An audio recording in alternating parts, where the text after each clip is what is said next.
This is the Alfred Daily. Stay safe, Shaftesbury.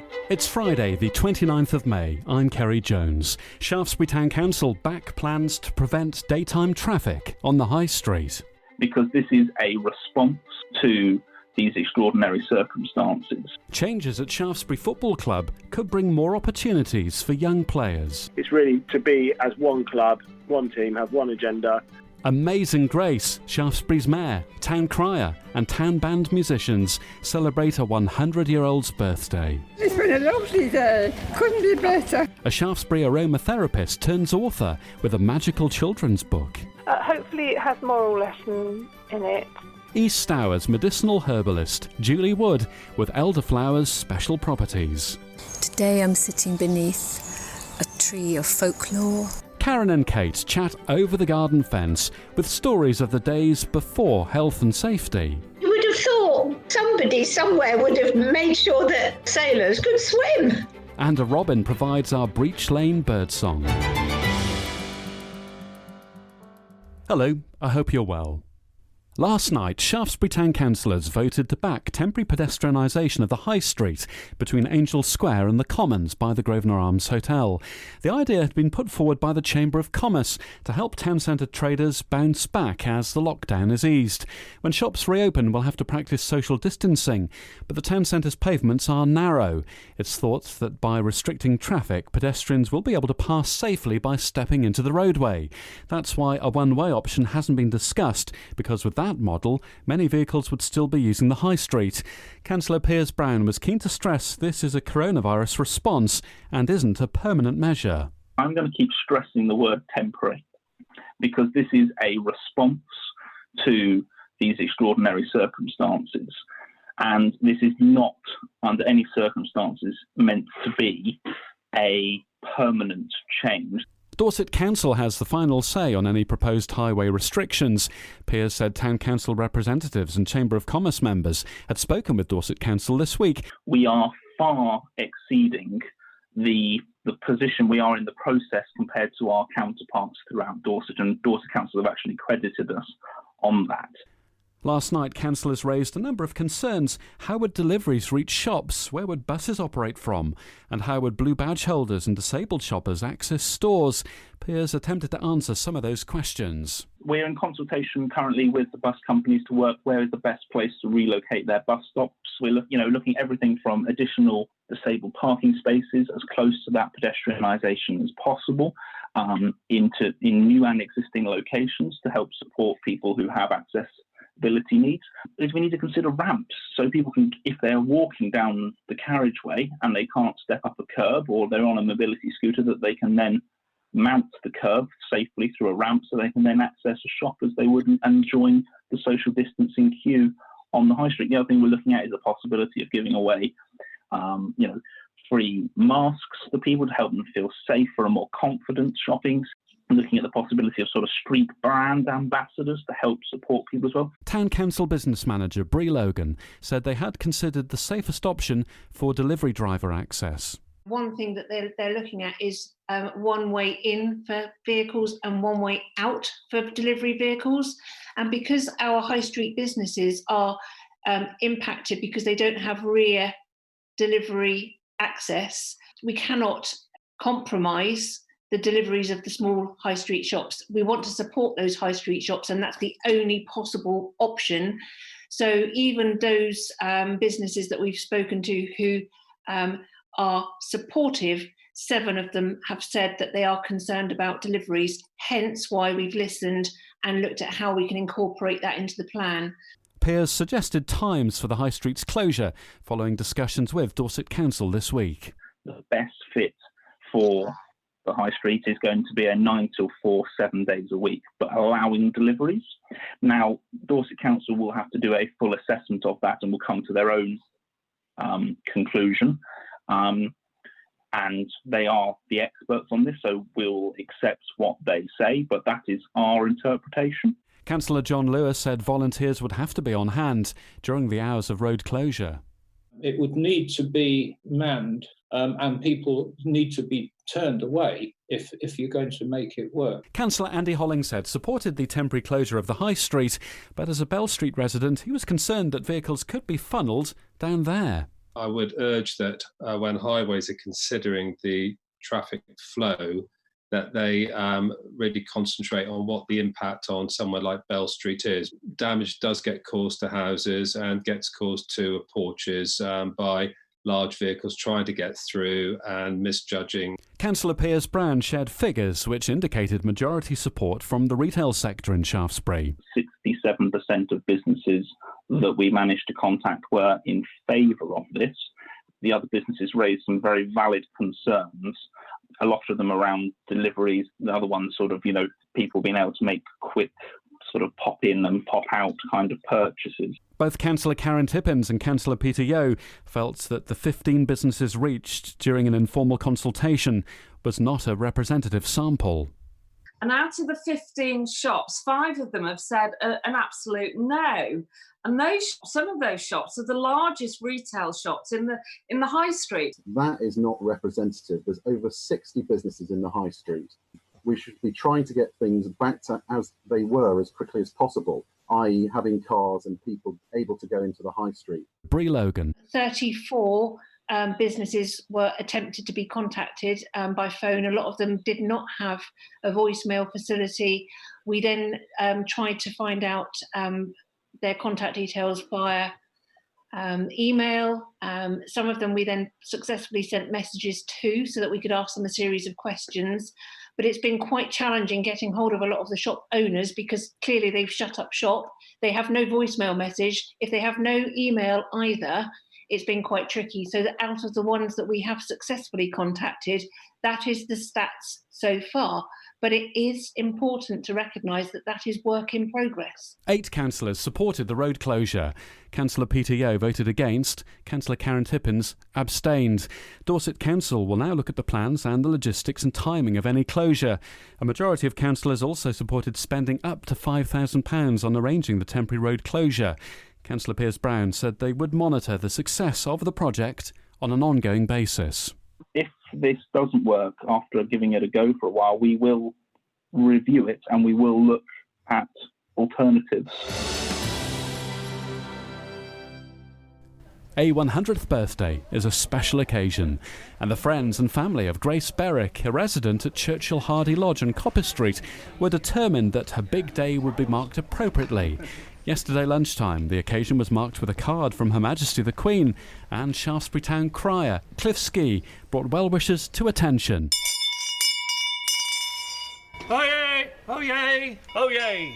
We're gathered here today for Grace's 100th birthday, and may it be the best of many to come. God save the Queen. Grace's son Colin had driven up from Dawlish in Devon. Has it taken much planning? Well, obviously prior to the coronavirus and the lockdown, of course we'd planned something totally different. What had you planned? We'd planned to have a party here for all the residents and obviously extended family because there are cousins and other relations that are still around.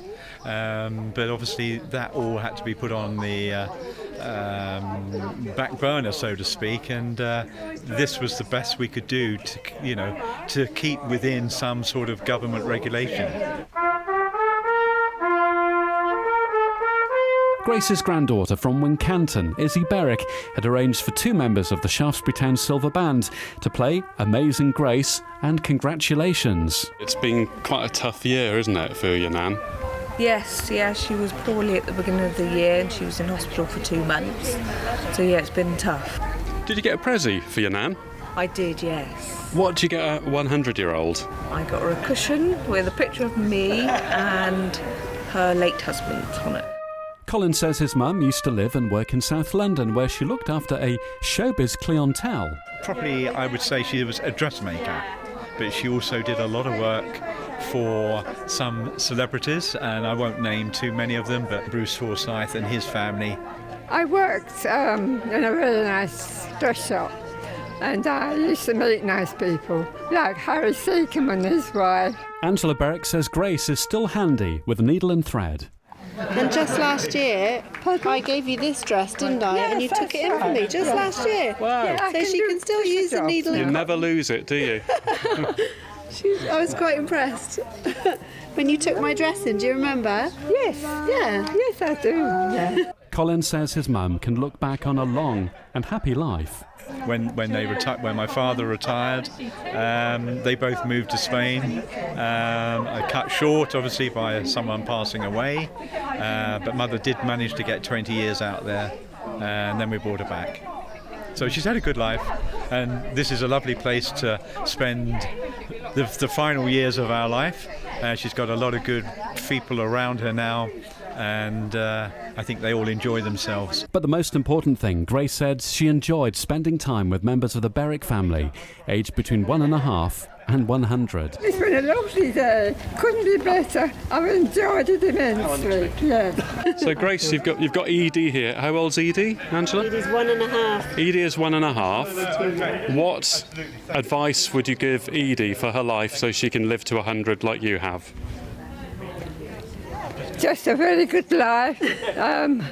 Be with nice people. This is the Alfred Daily. The chairman of Shaftesbury Football Club isn't sure whether they'll play at all this year, but he hopes that youth football will be better integrated with the club in the future. Steve Coffin says younger players will see a clear pathway to the first team if they want to take their football further when they're old enough. They've decided to incorporate the under-16s football, previously run as a separate unit known as the Rockies, into the main club. So over the last few years, we've been trying to amalgamate Shaftesbury Football Club with Shaftesbury Rockies. And over the last month, the vote's actually taken place, and it's in favour that will be happening going forward from a couple of days ago. So fantastic news. So explain the difference, because some people might have heard the term the Rockies and think it's interchangeable with Shaftesbury FC.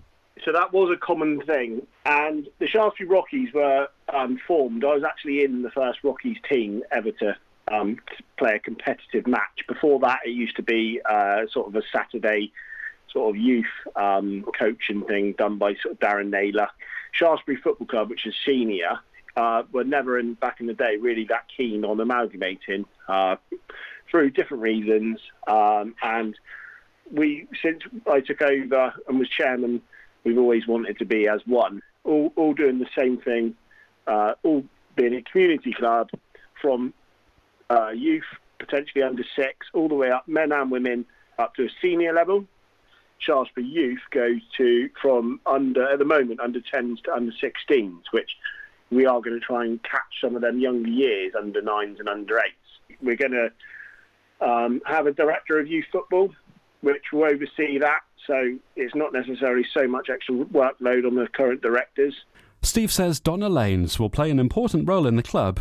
She's going to take the welfare, which is really important, of the whole club. Transparency in welfare, children's welfare is, obviously highest on the list.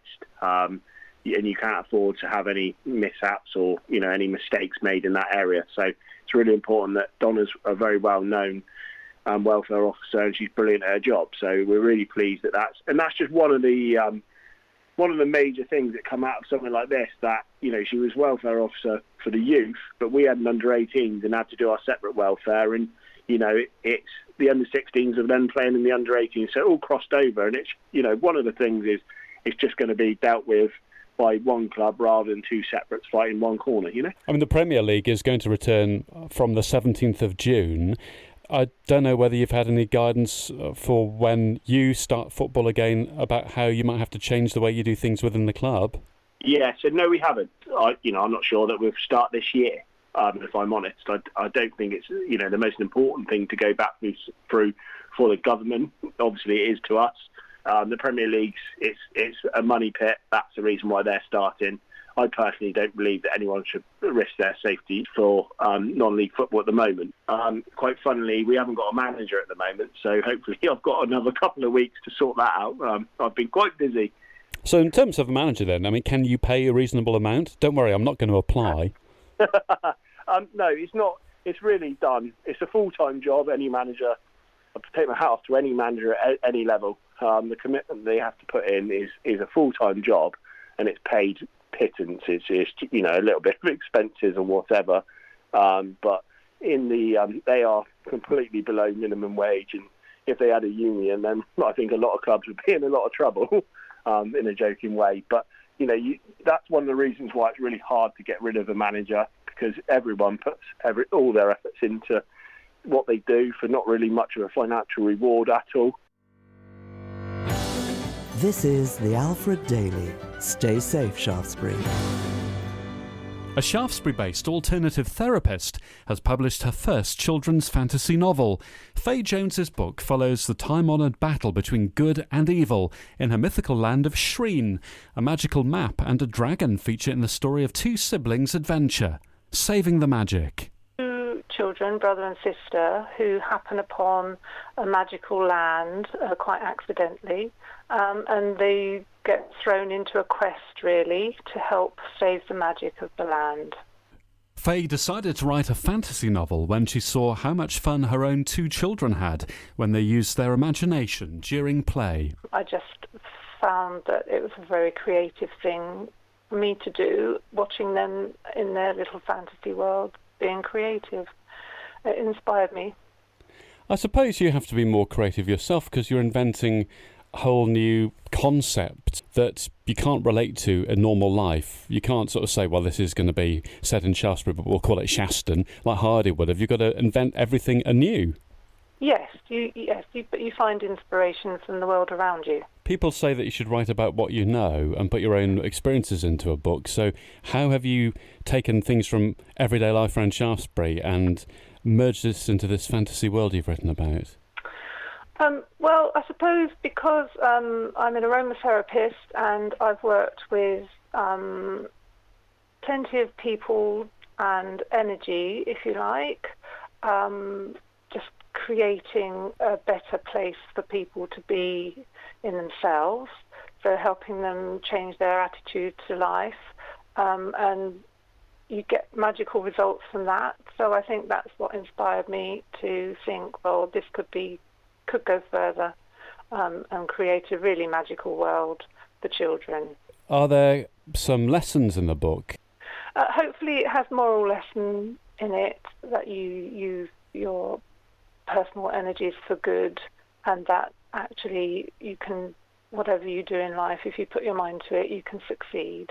And basically, it was just to encourage children to think maybe they could use their own creativity in the same way, or just to inspire them to understand that they can create a magical world of themselves in their heads as much as anything. So it's quite motivational.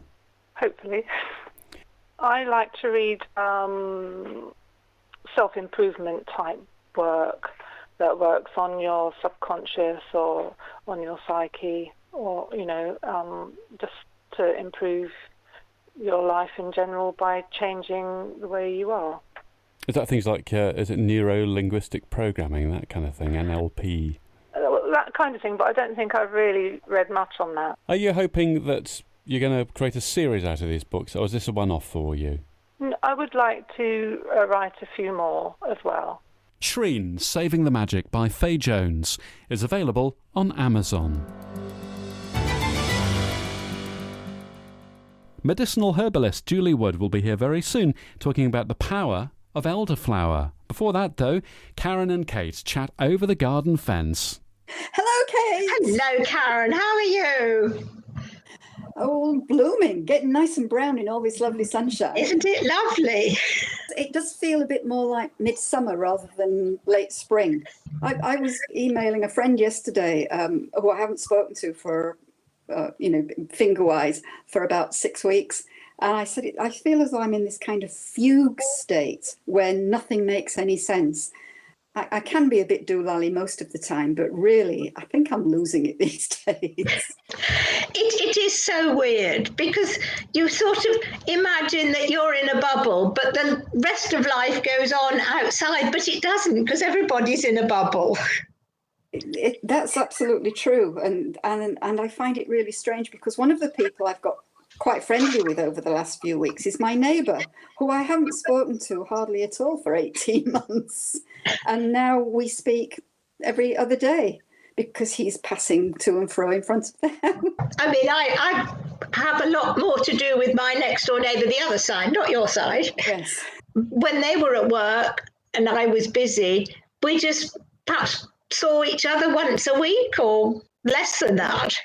Yeah. Well, I haven't seen the neighbours on the other side of you since the week I moved in here, which is what, 2 years ago, or is it 3 years ago? I can't remember.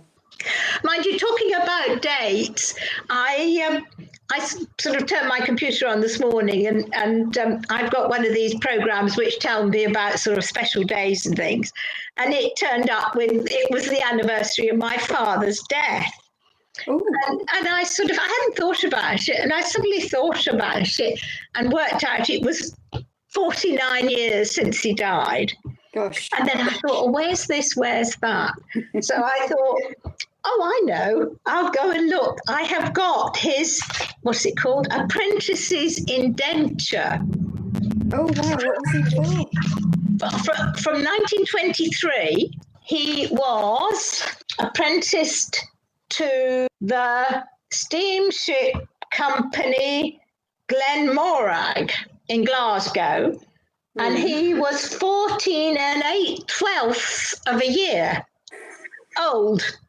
Gosh, that was young. Wasn't it? That was the Merchant Navy. Yes, and he was paid £10 for the first year. Oh, that's an interesting number. £10 was the exact amount of money that my great-grandfather gave as a gift to start Bangor University in North Wales. Really? £10? Yes, a huge amount of money. It actually, his money went up to £20 after 4 years. And an extra bonus of £5 if he had satisfactory service for the term of his indenture. How long was he indentured for? 4 years. Well, that's not too bad. Not like the old ones used to be for practically a lifetime. No, he finished in 1927, so 23, 24, 25, yeah, 4 years. Yeah, and Kerry's gone, but his first trip was to Buenos Aires. Oh, wow. I bet that was exciting. Well, I don't know. He never talked about it, though. No, it's funny. I don't think people used to do. My father was in the Royal Navy, and he was actually born 2 years after your father finished his indentureship, if that's the correct word. Yeah. And he spent a lot of time in South Africa. And in fact, I've still got the teddy bear he sent me for my first Christmas from South Africa. Guess what colour it is? Pink and white. Pink and white? Yes. That's because you were a girl. Absolutely. How long did he serve? Well, he went in when he was quite young. I'm not quite sure. He wasn't as young as your father, but I do know, I remember him telling us a story of how he was an only child and his mother was a widow. My grandfather had died 6 days before the end of the Second World War. And he went and joined the Navy when he was quite young, probably about 15, 16. And then a few years later, his mum got married and he had to apply to the captain for leave to go home to be at his mother's wedding. And apparently the captain went berserk because as an only child of a widow, he wasn't supposed to be in the Navy at all.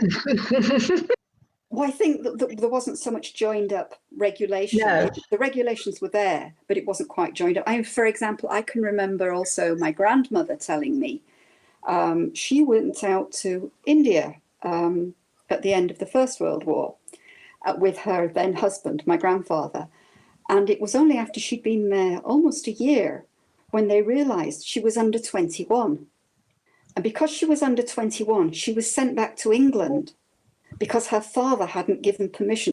I don't think children these days would realise how controlled life was. But also how life started quite young. Because, I mean, I think at my father's years, the school leaving age would have been 14. Yes, I think it was, yes. Yeah.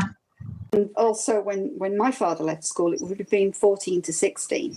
Yeah. There wouldn't have been much in there, I don't think. I can't remember what the dates were. But there was a lot of control, but there was also a greater freedom because, like I said, there wasn't that joined up thing. No. Nobody knew what anybody else was doing. The rules were there, but you had to be caught out not applying them. Yes, yeah. Yes. And people did seem to be able to pull the wool over somebody's eyes, didn't they? Absolutely. Although, I mean, this indenture thing was actually signed by my grandmother. So she was a widow and he was an only child.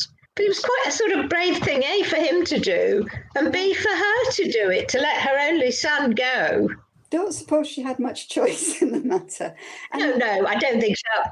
I don't know where your grandfather was living, but when you think about it, if you didn't go and do the job that was local, like going down the mines or going and working on a farm, depending on what your locality did, there wasn't a great deal of choice. No. I mean, he came from a family that lived in one village, but because his father had died, the family business passed to another brother, whereas it should have come to my father had he been old enough. So he had no job. She obviously sent him off to sea. I don't suppose it did him any harm at all. I don't know. There's another story my father used to tell of you were supposed to be able to swim when you joined the Royal Navy, and he never learnt to swim in his whole life. And they were literally thrown into a tank, a big tank of water, and told, save yourself. So I think he splashed and drowned all his way to the steps and climbed out, and that seemed to be sufficient to prove that he could swim. My father couldn't swim either. It's really odd. You would have thought somebody somewhere would have made sure that sailors could swim. Well, I talked to my father about this when I discovered it, and he said, well, what's the point? He said, you're in the middle of the Atlantic, it's blowing a hoolie, and you fall in the water, and it's dark. If you can swim, you just prolong the agony. If you can't swim, that's it. There wasn't a great deal anybody could do. Very philosophical.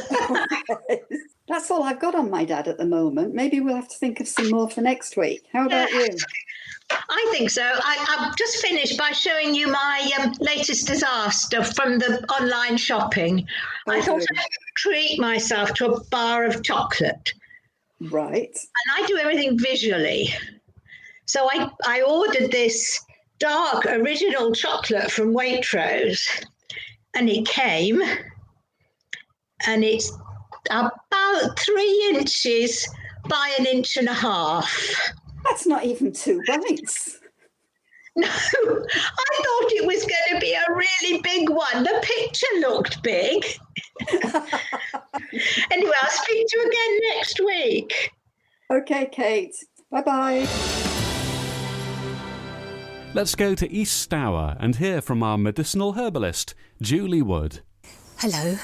Today I'm sitting beneath a tree of folklore and magic and enchantment. Enchantment meaning bringing the song within us. So enchantment is a wonderful magical term. And this tree was a really important tree for all our ancestors, both spiritually and medicinally. It's featured in the Celtic tree urn, and it's a tree that signifies the wisdom of our elders. It represents the crone, or the wise old woman. It was also known as the witch's tree, honoured for all her abundant gifts. And Elder was also feared.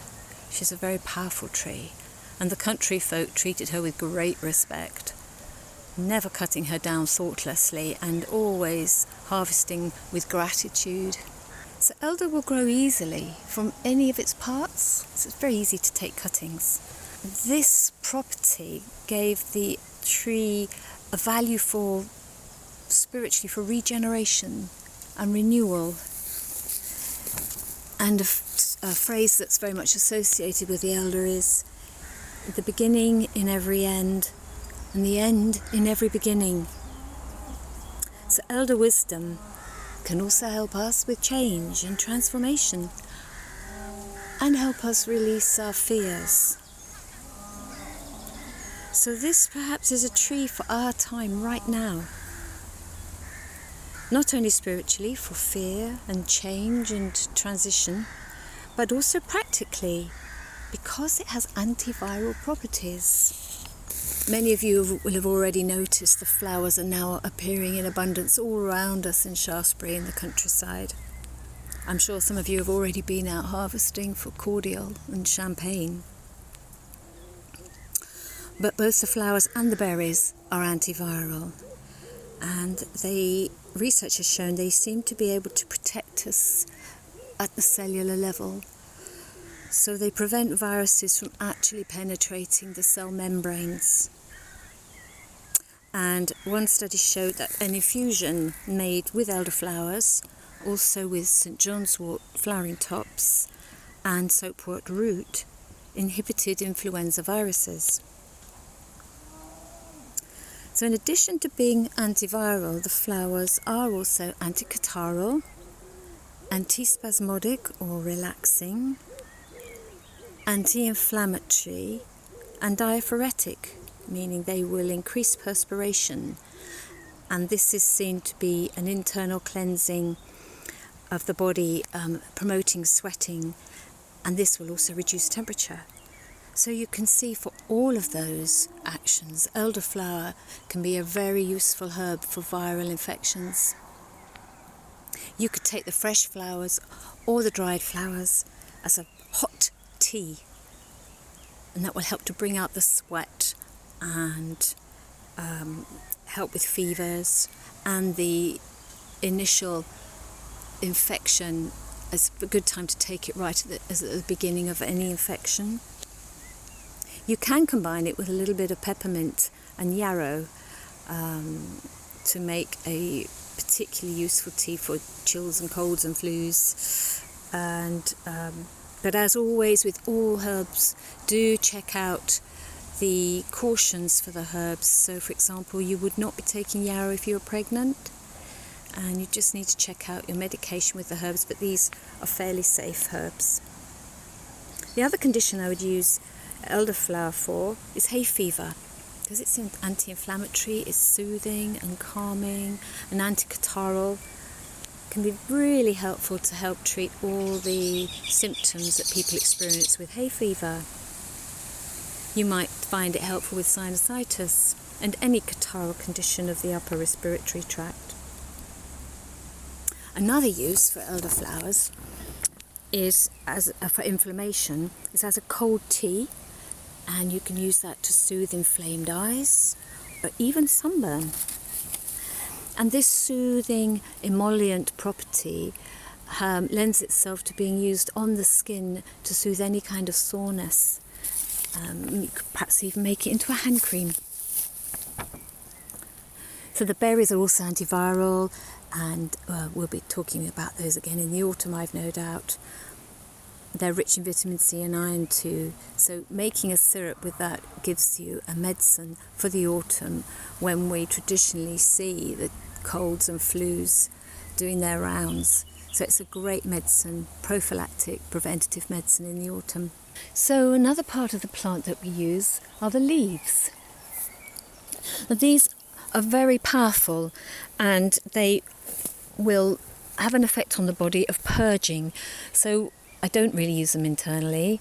I've used mine externally though, to make a macerated oil, and then use that oil to make a green salve, a green ointment.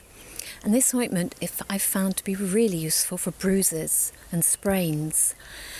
And it also has a very soothing action on the skin, so it's again this emollient quality and skin healing quality. So as a whole, the tree is incredibly useful. It's a whole medicine chest in itself. The Latin name I should add is Sambucus nigra. You may see products in pharmacies that use that. I think Sambucol would be one. So you can find quite a few remedies on the shelves in the pharmacies that use the elderflowers and the elderberries, which is great. Or you can start to make your own remedies, and the fresh flowers, as I say, for a tea or compress. You can dry them and use them to make your infusions all through the winter then. And you can make the ointments, make a hand cream, and you can also make your tincture using the flowers, or in the autumn make an elderberry tincture. And then you have a medicine that will sit on your shelf for up to 4 years. So lots of ways we can use this abundant tree. So enjoy your elderflower champagne. Bye for now. And that's it from Friday's Alfred Daily. Tomorrow, our book review with Karen Cole and Paul Merrifield with his pub quiz. We'll finish with more wildlife recordings, a robin providing our Breech Lane bird song recorded by Nick Crump. I'll talk to you tomorrow. Stay safe, Shaftesbury.